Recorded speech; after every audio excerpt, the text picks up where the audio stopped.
आज है गाइस 30 जून 2026। आज मैं आपके सामने 3 बेहतरीन कंपनीज़ को लेकर अपडेट देने वाला हूँ। तीनों कंपनीज़ में अब आगे क्या होने वाला है। जैसा हम जानते हैं कि जो मार्केट है, इंडियन स्टॉक मार्केट पूरे हफ्ते ओपन रहने वाली है, कोई हॉलीडे इस बार नहीं है। तो जानेंगे कि अब इन तीनों कंपनीज़ में किस तरह की हलचल होने वाली है। पहले हम बात करेंगे पारस डिफेंस की। पारस डिफेंस आज लगभग 6.22% बढ़ा है। उसके बाद हम बात करेंगे बीईएल यानी भारत इलेक्ट्रॉनिक लिमिटेड की, और उसके बाद हम डिस्कस करेंगे हिंदुस्तान एरोनॉटिक लिमिटेड की, और जानेंगे कि ओवरऑल क्या चल रहा है। लेकिन उससे पहले 3 ऐसी खबर मैं आपके सामने रखूँगा जो आज के दिन आई हैं, यानी 30 जून को आई हैं। इसका इम्पैक्ट डिफेंस सेक्टर में बड़े लेवल पे पड़ने वाला है। तो पहले एक बार क्विक में इन तीनों बड़ी खबरों को देख लेते हैं, क्योंकि ये जानना बहुत ज़रूरी है कि अब आगे इन कंपनीज़ का सिनेरियो कैसे बदलने वाला है। क्योंकि इन खबरों को जानना बहुत ज़रूरी है ताकि आप ये आइडिया लगा सकें कि इन तीनों कंपनीज़ में किस लेवल की ग्रोथ हो सकती है। सबसे पहले यहाँ पर आप देखिए, ये एक ऑफिशियल वेबसाइट है, सरकारी वेबसाइट है, और इस वेबसाइट में बहुत क्लियर देखने को मिल रहा है। जो डिफेंस मिनिस्टर हैं राजनाथ सिंह, उन्होंने जर्मनी को इंडिया के साथ डिफेंस मैन्युफैक्चरिंग और टेक्नोलॉजी पार्टनरशिप बढ़ाने का एक इन्वेशन दिया है। उन्होंने जर्मनी की जो कंपनीज़ हैं उनके बारे में कहा है कि सिर्फ डिफेंस इक्विपमेंट खरीदने तक ही सीमित ना रहें, इंडिया और जर्मनी मिलके डिफेंस प्रोडक्ट्स डेवलप करें, उनको मैन्युफैक्चर करें। वहीं राजनाथ सिंह ने नई सिक्योरिटी थ्रेट के ऊपर भी फोकस किया है। उनका कहना है कि भाई आने वाले टाइम में जो भी वॉर होगा वो एआई यानी आर्टिफिशियल इंटेलिजेंस से होगा, वो ड्रोन से होगा, साइबर सिक्योरिटी से होगा, और जो एडवांस डिफेंस टेक्नोलॉजी से बनने वाले इक्विपमेंट होंगे उनसे ये, और जो एडवांस डिफेंस टेक्नोलॉजी से बनने वाले इक्विपमेंट होंगे, इन इक्विपमेंट से इस वॉर को लड़ा जाएगा। इसीलिए राजनाथ सिंह का कहना है कि इंडिया और जर्मनी को मिलके नए डिफेंस सॉल्यूशन डेवलप करने चाहिए। नो डाउट गाइज़, ये खबर डिफेंस सेक्टर के लिए बहुत पॉजिटिव है, जिसके चलते हुए डिफेंस सेक्टर में हमें एक पॉजिटिव माहौल देखने को मिल सकता है। और जर्मनी इंडिया में पहले से ही एक इम्पोर्टेंट पार्टनर बना हुआ है। जर्मनी यूरोप में इंडिया का एक मेजर स्ट्रैटेजिक पार्टनर है, ये हमको ऑलरेडी पता है। और जो जर्मन कंपनीज़ हैं इनके पास एडवांस डिफेंस टेक्नोलॉजी भी है, और इंडिया के पास लार्ज मैन्युफैक्चरिंग बेस और स्किल्ड मेन पावर है। और राजनाथ सिंह का कहना है कि दोनों कंट्रीज़ मिलकर डिफेंस एक्सपोर्ट को भी बहुत तेज़ी से बढ़ा सकते हैं। अगर इंडिया और जर्मनी डिफेंस का कोई कोलैबोरेशन आगे हमें देखने को मिलता है, यानी इस हफ्ते के अंदर कोई ऐसी खबर देखने को मिलती है, तो इन तीनों कंपनीज़ में तेज़ी आएगी, जिसमें हिंदुस्तान एरोनॉटिक, बीईएल यानी भारत इलेक्ट्रॉनिक लिमिटेड और पारस डिफेंस जैसी कंपनीज़ आपको बढ़ती हुई नज़र आ सकती हैं। और भी कंपनियाँ, लेकिन इन तीनों कंपनीज़ पर मेन फोकस हमें देखने को मिलेगा। इतना ही नहीं, मार्केट में एक और बड़ी खबर निकल के सामने आ रही है। ये खबर डीआरडीओ की तरफ से है। यहाँ पर आप देखेंगे तो मैंने द इकोनॉमिक्स टाइम्स का आर्टिकल खोला हुआ है। थोड़ा सा नीचे चलेंगे तो डेट भी आप चेकआउट कर सकते हैं। 30 जून का ये आर्टिकल है, यहाँ पर आप देखिए। और इधर आपको बहुत इंपॉर्टेंट डेटा देखने को मिलता है। इस डेटा में हमें बहुत क्लियर देखने को मिल रहा है कि डीआरडीओ जो है उसको ज़्यादा फाइनेंशियल पावर दे दी गई है। अब इससे बड़ा फ़ायदा ये होगा, जैसे पहले डीआरडीओ को बहुत सारे प्रोजेक्ट के लिए फाइनेंशियल अप्रूवल के लिए काफ़ी टाइम लगता था, लेकिन अब ये टाइम बिल्कुल रिड्यूस हो जाएगा। और कह सकते हैं कि ये जो DFP 2026 है, इसके तहत डीआरडीओ को डिफरेंट लेवल के ऑफिसर्स को ज़्यादा फाइनेंशियल अथॉरिटी मिलने वाली है। छोटे और मीडियम लेवल के जो अप्रूवल्स हैं, इनके लिए बार-बार डीआरडीओ को अब मिनिस्ट्री का वेट नहीं करना पड़ेगा। और इससे डीआरडीओ का कहना है कि उनका जो डिसीजन मेकिंग है बहुत फास्ट तरीके से चलने वाला है। ओवरऑल डिफेंस प्रोजेक्ट भी जल्दी कंप्लीट होंगे, और गवर्नमेंट का टारगेट है कि इस बार डीआरडीओ से हम missile, radars, drones, electronic warfare systems, AI based defence technology जैसे बड़े-बड़े सिस्टम्स और इक्विपमेंट बनाए जाएँ। अब डीआरडीओ की इस अप्रूवल से तो अब डीआरडीओ को इतनी बड़ी पावर दे दी गई है, तो इसके चलते हुए किन कंपनीज़ में बड़ी तेज़ी आएगी? एचएएल, बीईएल के अंदर तेज़ी आए ना आए, लेकिन पारस डिफेंस में ज़रूर आएगी। एक कंपनी और है जो कि है अपोलो माइक्रोसिस्टम, इसमें भी बड़ी तेज़ी आएगी, क्योंकि अपोलो माइक्रोसिस्टम और पारस डिफेंस में डीआरडीओ अपनी टेक्नोलॉजी अक्सर इन दोनों कंपनीज़ में शेयर करती रहती है। और ऐसा नहीं कि ये हलचल आपको कल ही देखने को मिल जाएगी, लेकिन एक हफ्ते के अंदर-अंदर आपको इन खबरों का इम्पैक्ट देखने को मिलने लगेगा। सिर्फ इतना ही नहीं गाइज़, अभी एक और बड़ी खबर है। ये खबर है यूएस और इंडिया के ट्रेड डील को लेकर। बिल्कुल सही समझ रहे हो गाइज़ आप। द हिंदू का ये आर्टिकल है, 30 जून का आर्टिकल है, और इधर बहुत क्लियर नज़र आता है कि इंडिया और यूएस की जो ट्रेड डील है, उसकी अनाउंसमेंट आपको इस हफ्ते के अंदर-अंदर देखने को मिल सकती है। यानी कि trade deal almost final stage पे आ गई है। यूएस के जो एम्बेसडर हैं, सर्जियो गोर्ग ने ये बहुत क्लियर बोला है कि इस ट्रेड डील से इंडिया को बड़े फ़ायदे होंगे। यानी कि दोनों देशों के बीच में जो टैरिफ है ये कम होगा। अमेरिकन कंपनीज़ के लिए इंडिया में बिज़नेस करना बड़ा आसान हो जाएगा। इंडियन एक्सपोर्टर्स को भी यूएस में अच्छा मार्केट प्लेस देखने को मिलेगा।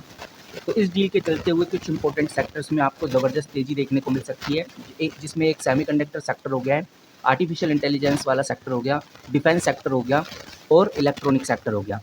इसीलिए गाइज डिफेंस सेक्टर में अगर तेज़ी आएगी तो HAL, BEL, BDL, Mazagaon dock ship builder, Cochin shipyard, garden ship builder companies में आपको तेज़ी देखने को मिलने वाली है।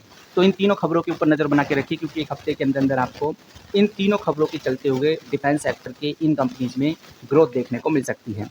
नाउ वन बाय वन करके आप डिस्कस करते हैं और सबसे पहले आगे हम HAL के बारे में समझते हैं। HAL में साफ नज़र आ रहा है कि ये कंपनी अभी शॉर्ट टर्म करेक्शन कर रही है। HAL अभी 4332 के आसपास ट्रेड होता हुआ नज़र आ रहा है, जो कि पिछले 5 दिनों में लगभग 2.72% डाउन चला गया है। और कह सकते हैं कि कल यानी कि 29 जून मंडे को इस कंपनी ने 12 बजे के टाइम पे 12 बजे से 12:30 बजे के आसपास एक बड़ा डिप मारा था, जो कि 4302 था। आज थोड़ा ये कंपनी रिकवर होती हुई नज़र आ रही है। रिकवरी आप देखिए, आज की रिकवरी बहुत ज़्यादा नहीं है, लेकिन हाँ रिकवर होती हुई कंपनी नज़र आ रही है। और वहीं कंपनी के अगर पीई की बात करें तो ये आप कंपनी का पी देखिए 32, जिससे बहुत क्लियर नज़र आता है पूरे डिफेंस सेक्टर में HAL की जो हालात वैल्यूएशन है, यानी हालात पीई है, वो सबसे मजबूत हैं, जो कि बाकी काउंटर कंपनीज चाहे वो पारस डिफेंस हो, MTR टेक्नोलॉजी हो, इनके मुकाबले बहुत सस्ते में हिंदुस्तान एरोनॉटिक आपको देखने को मिलती है।